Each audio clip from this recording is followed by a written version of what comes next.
Welcome to the deep dive. Today, we're venturing into the world of client experience consultancy, specifically a company called OswegO. And our source material is their own publication, Backstage, hashtag 01Q2 2025. It gives a pretty interesting peek behind the curtain. It really does. Think of this, for you listening, as a bit of a shortcut.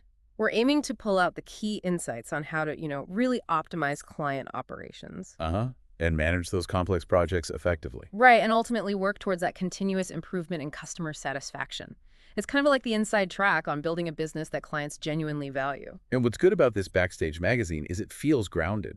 Wow. It's based on OswegO's actual principles and, well, client successes. Yeah. Real-world stuff. Exactly. So our mission, let's say, for this deep dive is pretty clear. Extract actionable knowledge. How do you build strong client experiences? How do you boost operational performance? Let's unpack it. Okay, sounds good. Where should we start? Maybe their core philosophy from the edito section. Perfect. Yeah, the edito. What stood out to you there? Well, the first thing was how direct they are. They basically say client experience isn't just declared, it's built day by day. Built how? Through method, engagement, and pragmatism. That combination really seems central to their whole way of thinking. Okay. Method, engagement, pragmatism. And they link this to the current climate, right? Absolutely. They make a strong case that client expectations are evolving so fast now that operational excellence has become, well, non-negotiable. It's not just a nice to have anymore. It sounds like survival almost. Adapt or else. That's the feel, yeah. Yeah. And so OswegO positions itself as having this structured approach to help businesses cope. What does that structure look like? They talk about four main things. First, rigorous auditing, really understanding the ASIAs. Okay. Then, management support in the execution. So not just advice, but help doing it. Hands-on. Right. Third is methodical transformation management, keeping things on track. And fourth, this is interesting, competence building. Competence building, meaning within the client's team. Exactly. Building lasting performance inside the client's organization. So it's not just about them coming in and leaving. It's about sustainable improvement. That suggests a real partnership approach, doesn't it? Empowering the client long-term. Precisely.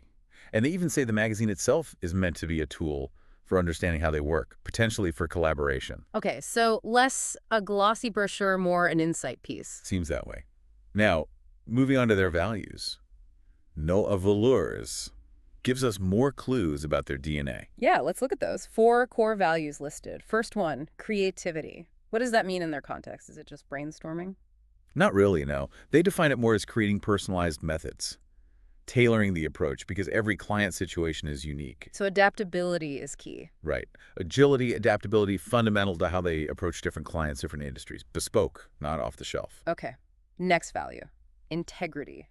That feels like a must-have for any consultancy. You'd hope so. For OswegO, it seems to center on transparency and, crucially, confidentiality of client data. They also mention sincerity and respect as foundations for partnerships. It's all about building trust. Makes sense. Then there's collective, the collective value, teamwork. Yeah, but maybe deeper than just teamwork. They really emphasize shared ideas, shared passion, shared techniques as the engine for success. So the sum is greater than the parts. That's the idea. Every team member contributes. It sounds like a very collaborative internal culture. And the last one, pragmatism. We heard that in the edito. We did. And here they define it as a commitment to results based on objective analysis. So data-driven? Seems so. Realistic assessment, guiding appropriate action. It's about tangible outcomes, not just theories. Okay, philosophy and values are clear. Now, how does this translate in practice? The Umanlig testimony seems like a good place to look. Jocelyn Soros, the CEO. Yeah, that testimony is quite revealing. First off, Umanlik had a big transformation plan. Ambitious. Sounds like it. Yeah. Required rigorous execution, needed structure for strategic projects. It highlights the kind of complex challenges OswegO steps into. And OswegO's role was providing methodology and execution capability, helping them align with best practices. That's exactly it. The testimony mentions OswegO structuring and then managing key projects. And look at the scope. What areas? Finance, HR, skills management, quality, even infrastructure. That's pretty broad support. Wow. Yeah, across the board. And the results? Did it work? Apparently, yes. The CEO says all objectives were met on time. Processes were optimized. Overall business performance improved significantly. Those are the kinds of results you want to see, tangible improvements. Definitely. But what I found particularly interesting was the CEO stressing it went beyond just methodology. How so? He said OswegO really integrated into Manlik's organization, helped build a solid operational structure for the long haul. Back to that competence building idea. Exactly. It wasn't just a project. It was about building lasting capability within New Manlik. So they didn't just deliver a report and walk away. They helped embed the changes. Seems that way. And the CEO's final word. He recommends them as a reliable partner for client experience projects. That's a strong endorsement. It really is. Okay, that case study definitely puts meat on the bones of their philosophy. Let's talk about their specific practices, their pratiques. Right, under pratiques, pragmatique, they list 4 main areas. First is audit. What kind of audit? They call it a 360-degree evaluation of client operations. The goal is a thorough assessment to find optimization opportunities. Get the full picture first. Makes sense. Then, management. This is the execution phase. Pretty much. This is about actually executing the transformations effectively, turning the audit findings into real change to achieve operational excellence. Okay. Third is PMO, Project Management Office. We heard that mentioned with Uman. Yes. The PMO practice is about implementing best practices and expertise to make sure client experience initiatives succeed. It's the structure, the process, the oversight for complex projects. Like keeping the train on the tracks. Good analogy. And the final practice is Academy. This sounds different. Academy, what's that about? It's designed to engage the client's own management team on their business challenges. The aim is to strengthen their decision-making. So it links back again to that competence building, making the client stronger internally. Precisely. Equipping the client for the future, not just solving today's problem. So audit, management, PMO, Academy, those seem to be their core delivery mechanisms. Now, what about their ecosystem? Sounds like they rely heavily on partners and networks. They really emphasize it. References, partners, their own teams, all mobilized to deliver expertise in client operations. It's definitely not just about their internal staff. Who are some of these key partners they mention? There's Agora de Directeur de l'Expérience Client. Right, that sounds like an industry platform, a place for client experience leaders to exchange insights. OswegO's involvement suggests they want to be part of that broader conversation, sharing and learning. Staying connected. Then there's Du Conseil. Yeah, a consultancy focused on public administration and the care sector, especially user relations. The partnership seems geared towards combining OswegO's expertise with Du Conseil's sector focus to create, added value for clients they might share. Makes sense. They also partner with SP2C, the professional body for contact centers in France. Since 2013, that's a long relationship. It is. SP2C is a big player in the French BPO business process outsourcing scene. OswegO's long-term links suggest they're deeply embedded in that sector, contributing to strategic studies and staying close to industry trends.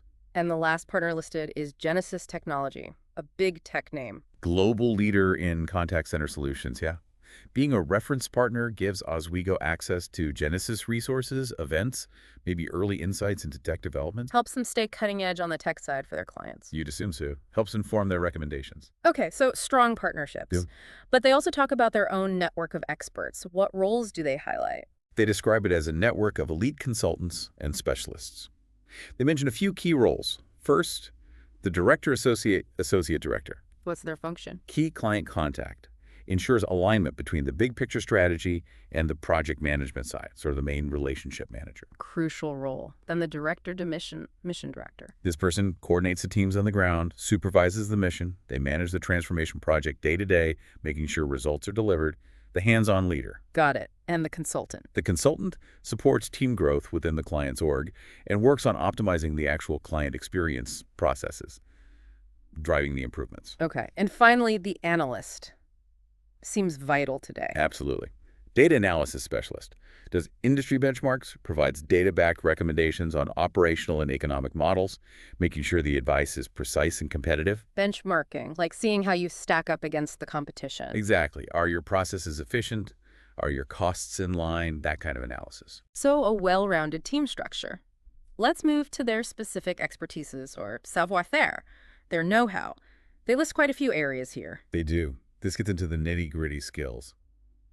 First is parcours client customer journey. How do they tackle that? By investigating the real journeys, Yeah. looking at the good, the bad, the ugly, the benefits and the pitfalls, that deep dive lets them pinpoint where to optimize for a smoother experience. Okay, really understanding the customer's perspective. Next, resources humanes, human resources. How does HR fit into client experience? Well, people deliver the experience, right? So their HR expertise covers selecting and integrating talent, both internally and externally, getting the right people with the right skills focused on delivering operational excellence. Makes sense. They also list gestion de compétences skills management. This ties into HR, I suppose. It's about identifying the skills the client has, the skills they need now, and the skills required for the future. So gap analysis. Essentially, yeah. And then building development paths to align skills with the business goals, making sure the team can actually deliver the desired experience. Right. Workforce management, or WFM, is another one. That sounds quite technical. It can be.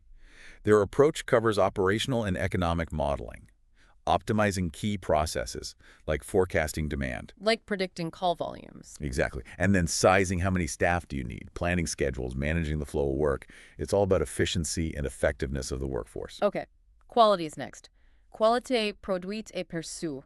Produced and perceived quality. Key distinction there, produced versus perceived. They focus on adopting the right methods to monitor quality so that it actually aligns with improving customer satisfaction.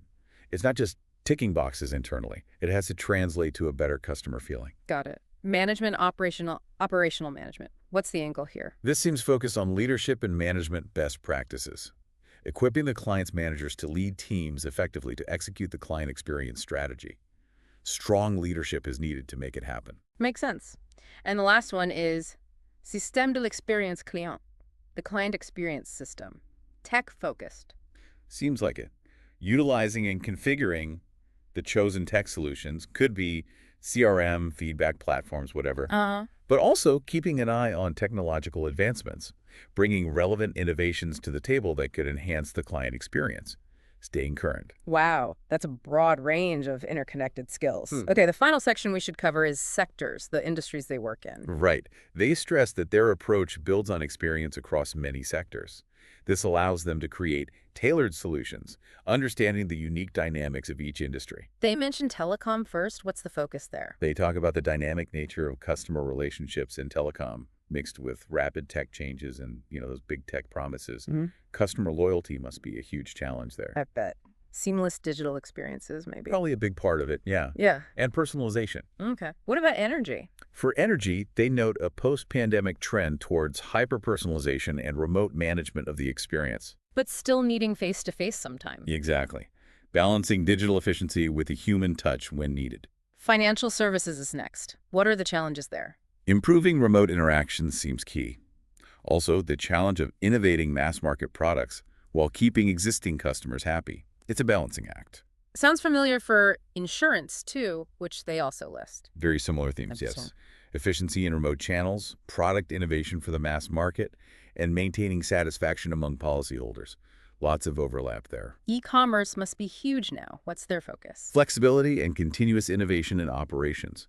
And underpinning it all, robust logistics. You have to keep pace with that sector's growth. Absolutely. Fulfillment is key. And lastly, BPO, business process outsourcing. Here, they highlight the need to identify and capitalize on new opportunities, often in a tricky social and economic context, helping outsourcers adapt and thrive. So clearly, they apply their methods across a wide range of business types. Okay. That covers the main points from Backstage. Let's try and wrap this up. What are the big takeaways for you? For me, it really comes down to that blend of structure and pragmatism.